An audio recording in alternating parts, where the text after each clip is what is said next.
ஹல்லேலூயா. எனக்கு இன்னைக்கு கொடுத்த வார்த்தை என்னன்னா, சுகம்னா ஆண்டவருடைய கிருபையினால எல்லாருமே சுகத்தோடு இருப்போம். ஆமென். ஹல்லேலூயா, ஹல்லேலூயா. இயேசுப்பா மகிமை உள்ளவர். நம்ம எவ்வளோ பேர் இங்கே இருக்கிறோம், எல்லாருமே சுகத்தோடு தான் இங்கே இருக்கிறோம். வாசித்த வேத பகுதியில் 1 பேதுரு 4ஆம் அதிகாரத்தில் 24வது அதிகாரம் வாசிக்கலாம்.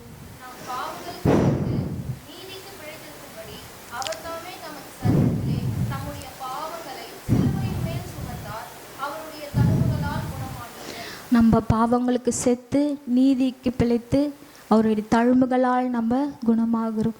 முதலாவது ஆண்டவருடைய தழும்புகளால் நம்ம குணமாகிறோம். ஏசப்பா எவ்வளோ பாடுகள் பட்டிருக்காங்க, எவ்வளோ அடிகள் பட்டிருக்காங்க, அந்த சிலுவையில் நம்மளுக்காக ரத்தம் செஞ்சுருக்காங்க, நம்மளுக்காக காயப்பட்டிருக்காங்க, நம்மளுக்காக எவ்வளோ அடிகள் பட்டு ஏசப்பா நம்ம ஒரு அடி அடித்தா கூட நம்ம தாங்க மாட்டோம். மற்றவங்க நான் ஒரு அடி அடித்தா மற்றவங்க போயிட்டு நான் அடிச்சிட்டேன் அப்படின்னு போயிட்டு திருப்பி அடிக்கிற ஜனங்கள் மத்தியில் ஆண்டவர் எவ்வளோ அடிகள் பட்டிருக்காங்க. ஏசாயா 53:5ஆம் அதிகாரம்.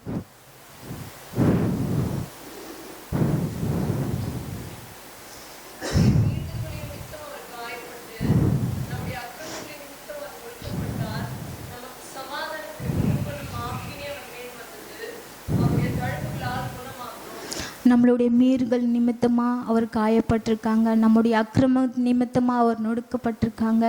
நம்ம அவருடைய தழும்புகளால் நம்ம மீண்டுமா நம்ம குணமாகுகிறோம். அடுத்தது 1 பேதுரு 1ஆம் அதிகாரம்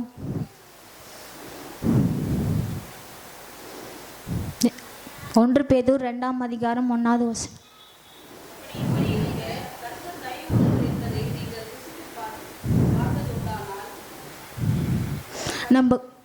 நம்ம கர்த்தர் நம்மளை ருசித்து பார்க்க வைத்திருக்கிறார். நம்மளை ஆண்டவருடைய கிருபையினால் நம்ம ருசித்திருக்கிறோம். ஆண்டவருடைய தயவு இல்லைன்னா நம்ம இல்லை. அப்புறம் 1 பேதுரு 4ஆம் அதிகாரம், அதே வாசித்த 4ஆம் அதிகாரம்.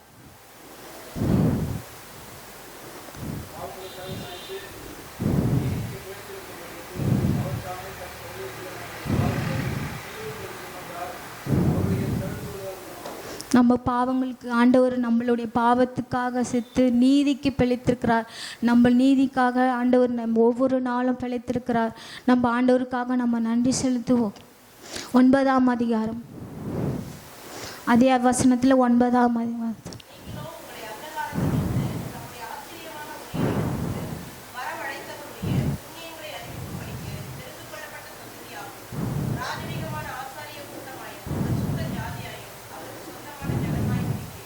நம்மளாம் தெரிஞ்சு கொண்ட ஜனமாக இருக்கிறோம், நம்மளாம் பரிசுத்தமான ஜனமாக இருக்கிறோம். ஆண்டவர் இல்லைன்னா நம்ம எப்படியோ வாழ்ந்திருப்போம். ஆண்டவரை தெரிஞ்சு கொண்டதால தான் நம்ம பரிசுத்த ஜாதியாக இருக்கிறோம். எல்லாத்துலேயும் ஆண்டவர் இருக்கவே தான் நம்ம முதல் எடுத்து கொடுக்குற தேவராக நம்மளை ஒவ்வொருத்தரையும் சாட்சியாக நிறுத்திருக்கிறார். அதே 10ஆம் அதிகாரம்.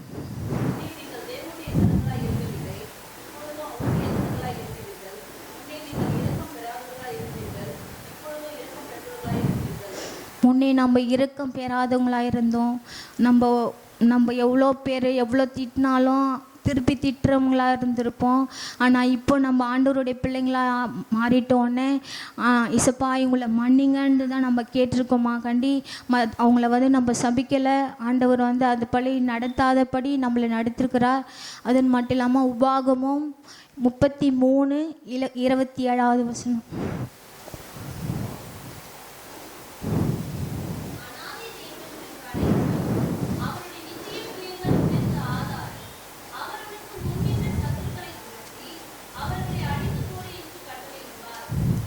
அவர் அநாதி தெய்வங்களுக்கு ஆண்டவர் ஆதாயமாக இருக்கிறார். நம்ம எவ்வளோ பேர் திக்கற்ற பிள்ளைங்க இருக்கிறாங்க, ஆனாலும் ஆண்டவர் நம்மளையும் தெரிந்து கொண்டு இருக்கிறார். எவ்வளோ பேர் வீடு வாசல் இல்லாமல் இருக்கிறாங்க, எவ்வளோ பேர் இருக்கக்கூட இடம் இல்லாமல் இருக்கிறாங்க. ஆனால் அவங்க மத்தியிலே ஆண்டவர் நம்மளை தெரிந்து கொண்டிருக்கிறார். கலாத்தியர் 3ஆம் அதிகாரம் 13வது வசனம்.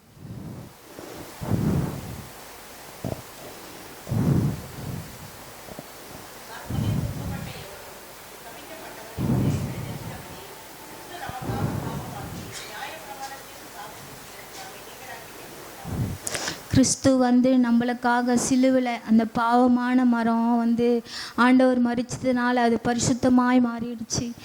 அது மட்டும் இல்லாமல் ஏசப்பா வந்து 39 அடிகள் நம்மளுக்காக பாட்டிருக்காங்க, காயப்பட்டிருக்காங்க, நொறுக்கப்பட்டிருக்காங்க. நம்ம வந்து அந்த அடியிலெல்லாம் வேர்வை தண்ணி பட்டு எவ்வளோ விவசாயிங்களுக்கு தெரியும். விவசாய நிலத்தில் வந்து நம்ம கண்ணில் வந்து வேர்வை தண்ணி பட்டால் எவ்வளோ பேருக்கு எரியும்.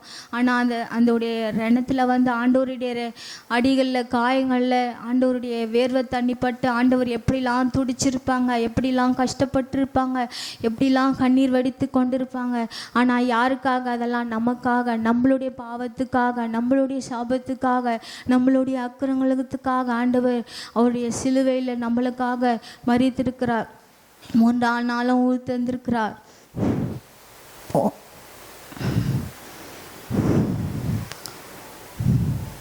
ஏசாயா 53:7 வசனம்.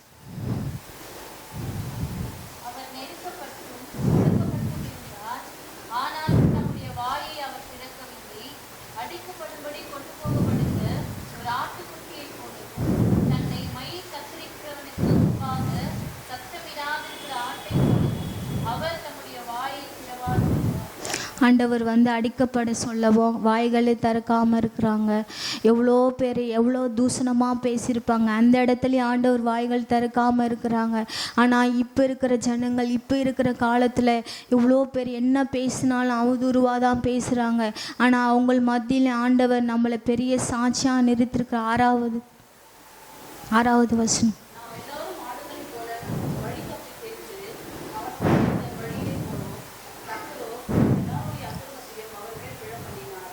நம்ம வழி தப்பி போனாலும் ஆண்டவர் வந்து நம்மளை அவருடைய பாதத்தில் தான் அவர் சேர்த்து கொண்டு இருக்கிறார்.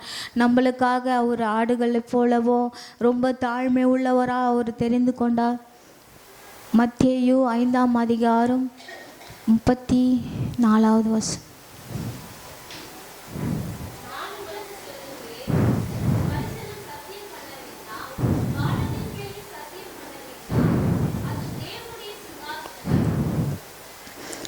நம்ம வந்து ஆண்டவர் சொல்லியிருக்காங்க, எதன் மேலேயும் சத்தியம் பண்ண வேண்டாம். நம்முடைய ஆண்டவர் வந்தால் நம்முடைய ஆலயத்தில் வந்து நம்ம ஆண்டவருடைய பாதத்தில் அமர்ந்து இயேசுப்பா எனக்கு இந்த வார்த்தை செய்யுங்க, இதோடைய நன்மை செய்யுங்க அப்படின்னு நம்ம கேட்டோமா, இயேசுப்பா உண்மையிலே நம்மளுக்கு எல்லாமும் செய்ய வல்லவராக இருக்கிறார். 44.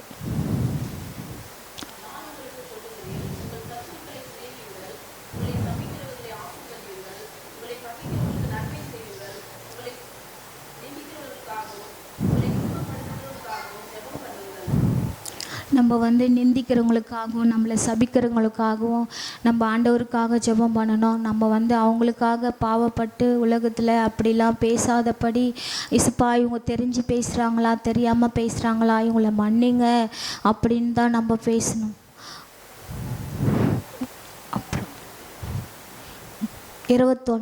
1 பேதுரு 2ஆம் அதிகாரம் 21வது வசனம்.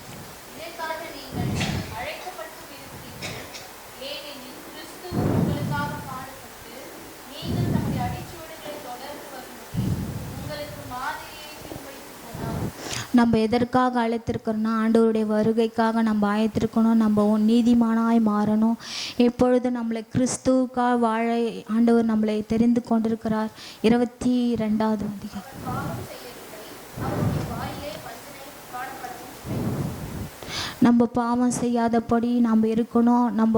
நம்மளுடைய வாயில் வந்து தீங்கான பேச்செலாம் கெட்ட வார்த்தைலாம் நம்ம பேசாதபடி நம்ம ஆண்டவருக்குள்ளே நம்ம நீதிமானாக வாழ்கிற பிள்ளைங்களாகவும் பயன்படுத்தணும். 25வது.